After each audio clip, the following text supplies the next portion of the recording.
What happened? I have no idea.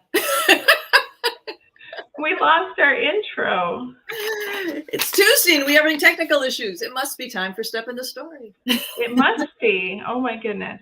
Okay, so this is Step into the Story, and I'm Donna Alward and you're Barb Wallace. How you doing? And it is February 7th. We're going to talk about Gabriella Saab's new book tonight, Daughters of Victory. And we've been encouraging people to pick it up and read along with us.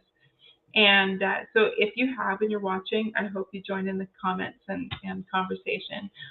But we're not going to do a whole lot of preamble tonight because we have a lot to say about the book. And this one. Yeah. So I'll move it over here. Right. So, okay, let's just launch in. Yay or nay? Yay. Big time yay. Okay. Big time yay. For those who don't know, I'll read the back just we have it. Daughters of Victory is about a woman named Svetlana Petrova, who's an aristocrat who rejects her family in favor of the Russian Revolution. When the book opens, she's been released from prison after a decade to learn that her uncle was murdered, the Bolsheviks are controlling the government, her fellow revolutionaries don't trust her, and there's an assassin named Orlova running around killing anyone who doesn't fall in line with the Bolsheviks. Fast forward 20 years, and Svetlana is blind. Her daughter hates her, and she's vehemently opposed to her granddaughter joining the Russian resistance to fight the Nazis. The rest of the book then goes back and forth as we try to figure out why this former patriot is against fighting and what happens to Mila, the granddaughter, as she follows in her grandmother's footsteps. Do I have it right? Yeah. Also, I heard your clock chime in. Yes. A little doing, doing, doing. I tried to explain the book to my husband during dinner, and he's like, it's way too complicated. Just stop. And I'm like, it's a very, very densely plotted book. Yeah, but that's what makes it great. So clearly this is a yay for me as well. I was really impressed with how intricately it was plotted. And there's a lot of twists and turns, especially when you get into the last, probably the last quarter, when everything, of course, that she's done so far kind of comes to a head and both storylines converge and it gets like crazy. I did have some jaw-dropping moments, a couple that you and I were texting about when I got there, because you had finished it before I did, as usual. And I was dying for you to get to those parts, because I was like, yeah. So then I was like, oh my God. And then you just sent like one word, and I'm like, yep. It kind of reminded me of Kate Quinn's The Huntress. You see, that surprised me, because I said it reminded me of Kate Quinn's The Diamond Eye. Well, but I think The Diamond Eye and The Huntress have a lot in common. Yes. So, but The Huntress was a massive favorite of mine, and it might still be my favorite Kate Quinn book. And I guess, like, just as an overall sort of comment on this book, I can't believe this is only her second book. Oh, I know. And she's only 24 years old. I know, she's got a huge career ahead of her. Huge, massive. All right, so you wanted to touch on the politics a little bit. Well, I didn't know that much about the Russian Revolution. And we were talking. I was trying to explain it all to my husband. Who's like, I did not know that. He's right. Like, I didn't know that someone tried to assassinate Lenin. I didn't know there were three prongs. I mean, there were three prongs to the revolution. There was the Bolsheviks, the Mensheviks, and the Socialist Republics. Social Revolution, right? Revolutionaries, yeah. Socialists. And I know when I did Barb's book review, I kept calling her a Menshevik, but she was a socialist, because I didn't know there were three, and it was very confusing. But yeah. I liked that there was a lot of politics. She didn't really go into tons of detail about it. I think that's why I didn't know there were three prongs until I actually did the research. She did a very good job of explaining that there was opposing forces, but she didn't bog the book down with a lot of politics. Right. Just that Svetlana was against the Bolsheviks, which makes sense. They were another authoritative regime. She didn't want that. She revolted against one. She didn't want it to go under another. Right. And I'll admit, like, Russian history is not really something I've delved into a whole lot either. But I think a lot of people kind of think they know the basics. And then, like, I didn't know about the different revolutionist factions either. And I really love it when a book and I know you've said this before too, when you're reading a book and all of a sudden it makes you want to go Google something, Yeah. right? And I thought the politics in it were really interesting and nuanced enough that it didn't overtake anything, or it wasn't it just was what it was. It wasn't sort of preachy or anything. And I think having those three factions and having it so intricate really made those twists in the Yep. it really helped those along. It made a lot of sense to have those twists.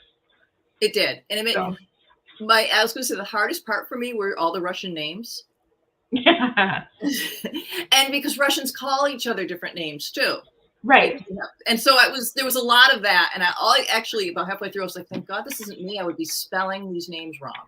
Right. And I don't know how she kept that straight, but there were a lot of names to keep straight. Because of the right. And some that was hard. Some that they change for endearments or Yes. whatever, and it's just a different iteration of the same name. And yeah, that was, I mean, she just did such a great job. She did. Now, interestingly, though, both Svetlana and Mila are very morally gray characters.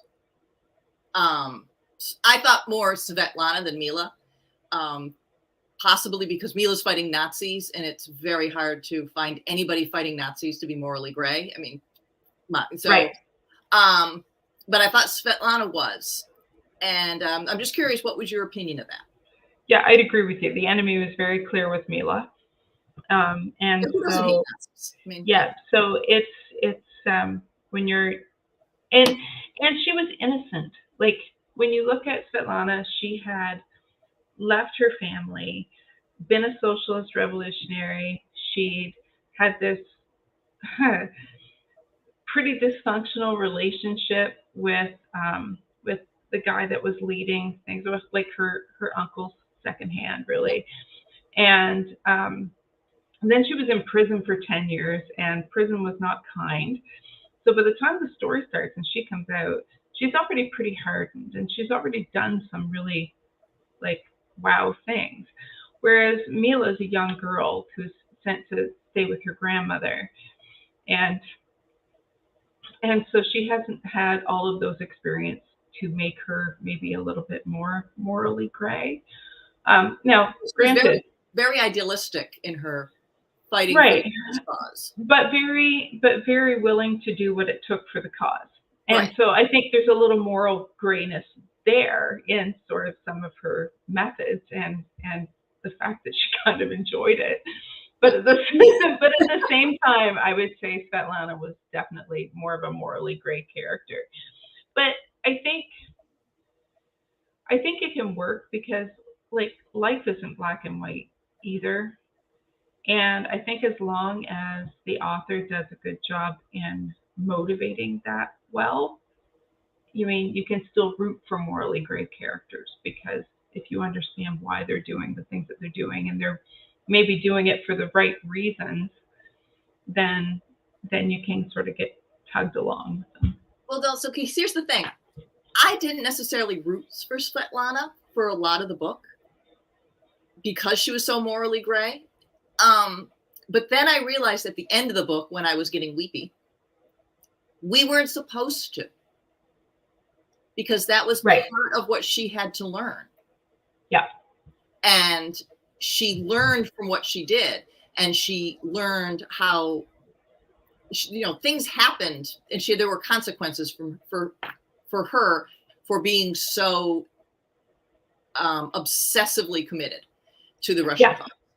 And that dawned on me that I'm like, well, I'm not supposed to actually sympathize with her earlier in the book because she wasn't in the right for some of it. Right. Or she was over the top, I guess is what she was. Yeah. Or, even if she was, there were still consequences to it. And actually, when you really start to feel for her is toward the end, when she realizes, or when we realize and she realizes what those choices have cost. Right. I don't know if she would have done anything differently, really.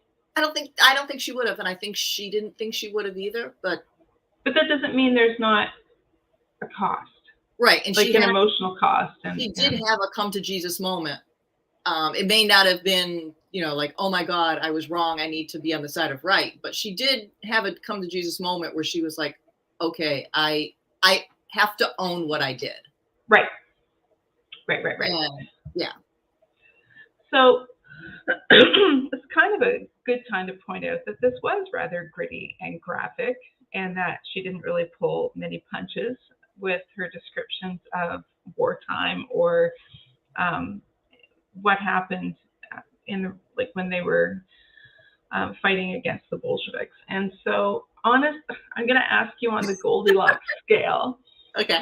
Was it, too little, too much, or just right, as far as like gritty and graphic description for you? Good question. Probably in between the too much and just right. It worked. It was very gritty, and it wasn't gratuitous. I will say that. Is that your cat? That was my cat opening the door. You heard it clear. I love that. This is the best part about going live. Saying this right. He's gonna jump up too, I bet. So I was gonna say it wasn't gratuitous. Right. There was a couple scenes where there were very violent, and at first I'm like, was that necessary? And then I'm like, no, the Nazis really were that horrible, and the Bolsheviks really were that horrible and that savage. And so then you realize, okay, it fits. And I think that's one of the things. I don't like violence when it's gratuitous. Right. And the other thing I liked about it was that the characters reacted to it. Yes. They didn't just have violence and then suddenly move to the next scene and, like start smooching or something. They Right. There was a real reaction to it. Right. They saw horrible things and they reacted the same way a human being would react. Yeah. Yeah. And I think too that, oh my God, what was I going to say? When it comes, I know what it was now. Okay. So the last book I read, or maybe the one before, was Aaron Lidekin's, the Memory Keeper of Keys. Oh, yeah, Keeper of Keys. Very hard word. Yeah, right. And it was an amazing book, but it was really, really bleak. And I would say, in some ways, Daughters of Victory was more graphic, but it wasn't as bleak. And I think there's a difference between, casualties of war and people fighting. And do you think some of that's because we know the Nazis got pushed out? Right. And I don't think I'm spoiling the book to say that we won World War II. Right. But when I was reading Aaron's book, it was much more, it was about Stalin's collectivization. And so it was people dying because they were starving. And she didn't pull any punches with that. So I found that more difficult to read. Incredibly important, but I found it more difficult to read than necessarily the sort of the graphic war stuff in here. So I would put it probably at just right. For the kind of book it is, I think it's just right, because I don't think, like you said, I don't think it was gratuitous. Right. And I have to admit, I'm not a huge fan of violent books. I think it took me aback because we've had a lot of World War II books. And this was the most violent of the World War II books we've read in a long time. I mean, even The German Wife, it was more psychological and emotional.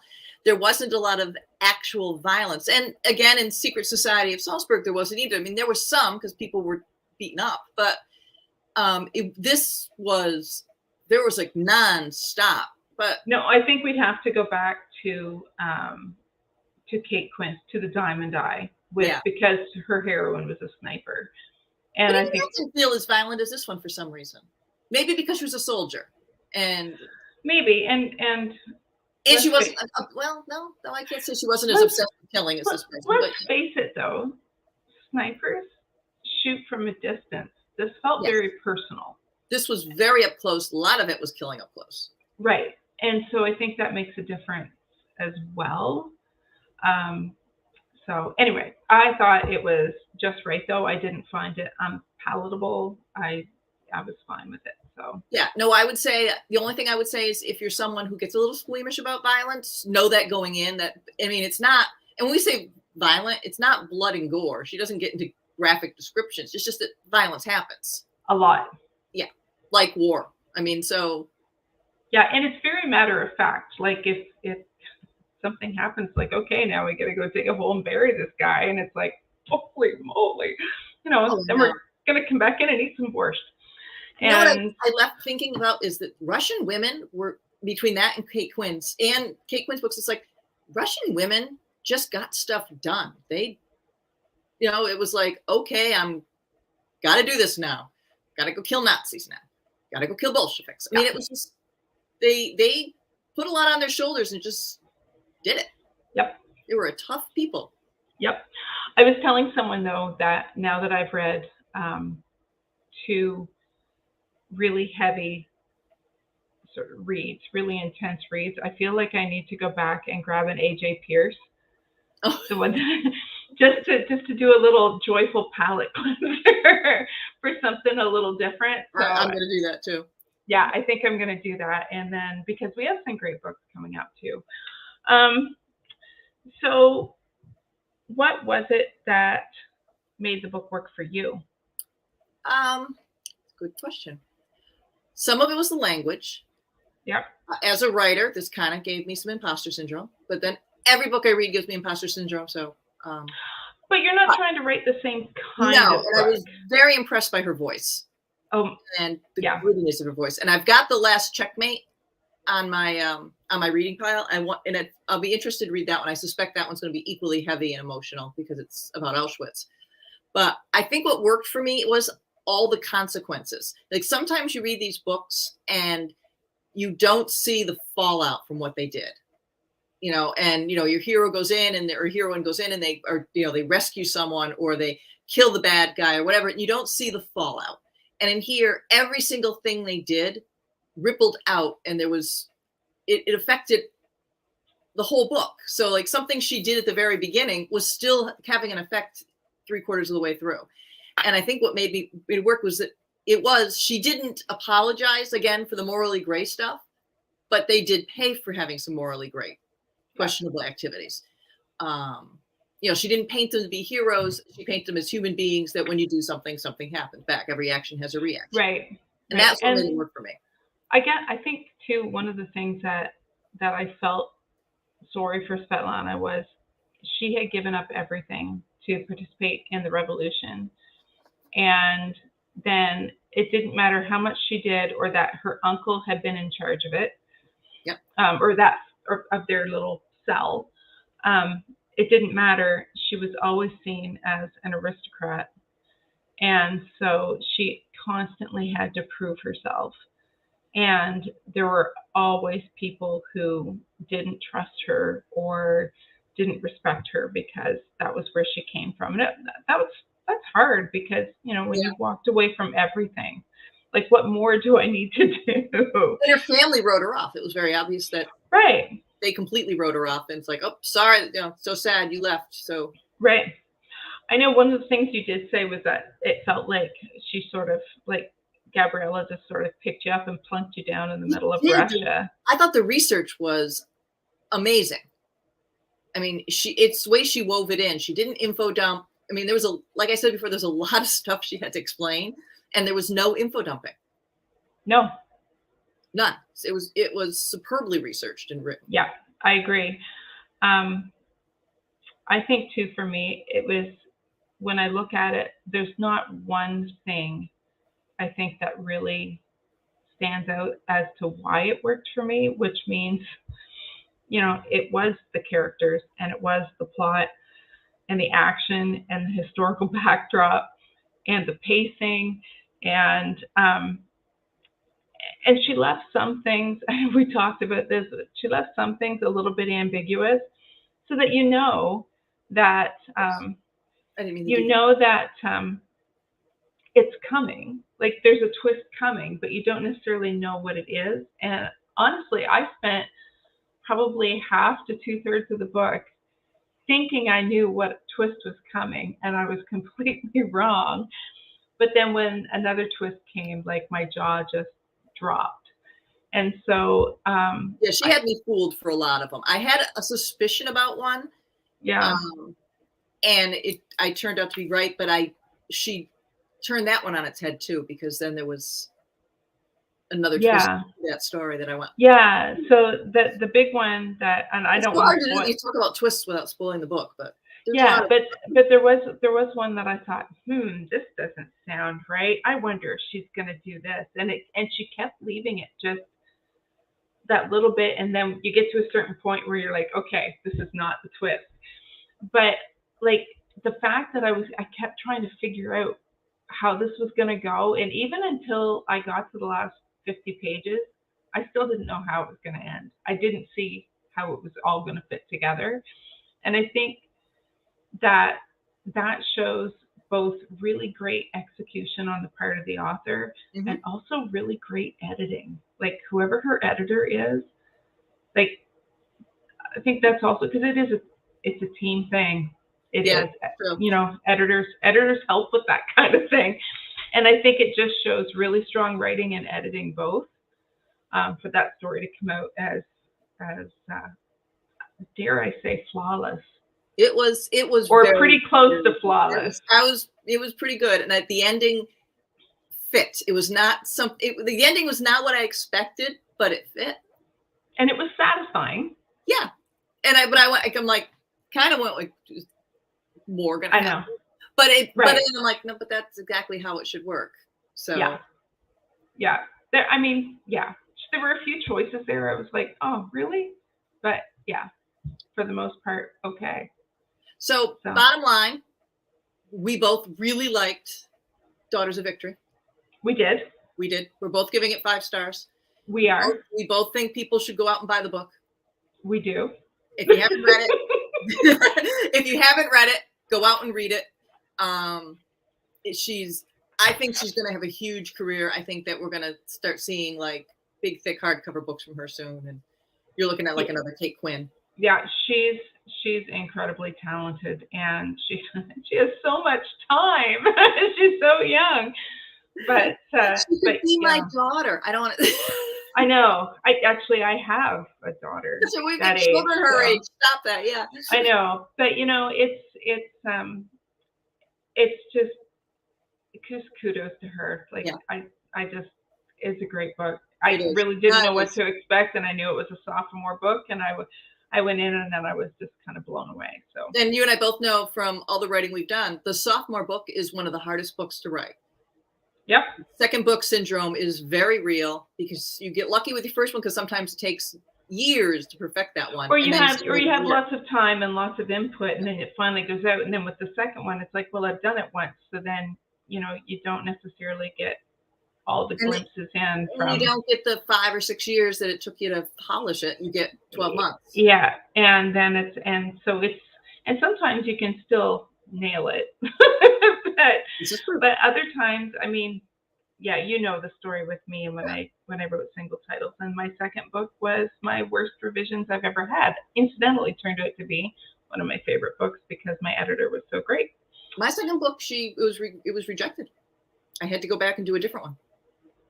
Yeah, it's rough. So, and I know a lot of people they're like, nope, this isn't working. Well, she took sophomore syndrome and totally kicked its butt. All right. Yes. So, all right. So we have some other really great discussions coming up. On February 1st, talking about palette cleansers, Pam Kelly's going to come by, and I'm going to talk to her about her book. She, for those who don't know, Pam Kelly has a huge online readership. She is a independently published women's fiction author. She's recently become hybrid. She just recently signed a contract with St. Martin's, put her books in the bookstore. She branched out into historical women's fiction with a book called Gilded Girl, and which sounds right up my alley. Gilded Age, Newport. So I'm going to interview her and talk about what she's doing and talk about her new book, which is the other one, something about the bookshop on the Cape, or it's set in a bookshop on the Cape, and I can't remember the name of it. And then February 28th, we'll be doing our Writing the Novel series. Yep. And that's plotting and story structure. That is. Which you're going to be taking the lead on that, because my approach to that is oh, it's getting boring. Something needs to happen now. I learned writing this last book. Plotting is your friend. I know. So, and plotting is my friend. I just don't conceptualize it the same. So, so that's going to be an interesting conversation where it's, we really have very different processes. We do. So, but I think that writers will get a lot out of the idea of how we do our roadmaps. So, and then in March, we are going to have around the first Tuesday in March is our March book. And I really encourage people to read it. It's called Things Past Telling by Sheila Williams. And it is the story of a female slave who lived between the mid-19th century to the end of the Civil War, right? Yeah. Yes. And inspired by the real life ancestors of Sheila's ancestors. And we have a guest coming on to do that broadcast with us. Tanner-Wallace from HF Chit Chat. So we're really excited to have her joining us for that night. I thought this book sounded a lot like the biography of Miss Jane Pittman. Do you remember seeing that when you were a kid?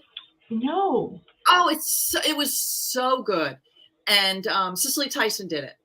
And what I remember most is at the very end when she's like 110 years old and she gets to drink from the white water fountain. And it's one of the most amazing scenes where she walks up to it and gets a drink. And I somehow think that this woman's a midwife, but I suspect it's going to, it takes you from the middle of the century up to right at the end of the Civil War where she finally gets to be free. And I think it's going to be very similar in that we're going to see all the horrible things that some woman did, but she managed to live 112 years and came out on top. Bear in mind that until the mid-1980s, I had 2 channels in cable. Oh, okay. Well, if you ever get a chance to either read or watch Miss Jane Pittman, I highly recommend that too. It's a wonderful movie. It was from the 70s. You might have been a child then too. Plus, in the mid-70s, I was still like 4 years old. Okay, you suck. And but but point made though. So the title is Things Past Telling by Sheila Williams. And it sounds really interesting. Yeah. So if you're a member of our Step in the Story Facebook group, keep an eye out for next week because Barb is descending upon Halifax. I'm invading. And since we're going to be together in person, there may be shenanigans. That's it. There may be a visit to, we're hoping to visit one of our listeners, viewers. Yeah. And I'm actually thinking that maybe is the wrong term. There will be shenanigans. We do have a third person joining us for the week, which means we are going to laugh a lot. Another good friend's going to be with us. So it's going to be a very fun week of laughing and writing and, I don't know, shenanigans. Yeah, that's it. That's it. All right. Well, thanks everyone for stopping by. I know people were popping in and out. It's hard. There's other things. We're competing with President Biden here in the U.S. So just the State of the Union. And a Chinese spy. Oh, this State of the Union night? Yeah. Well, that's why it's so great that we always put this up for replay. That's it. So I hope people will watch it. More importantly, I hope people will pick up this book because it really was a great read. It's a treat. People will enjoy it. So, all right. Thanks for listening, and we will see you all soon. Yeah. See you next time. Bye-bye.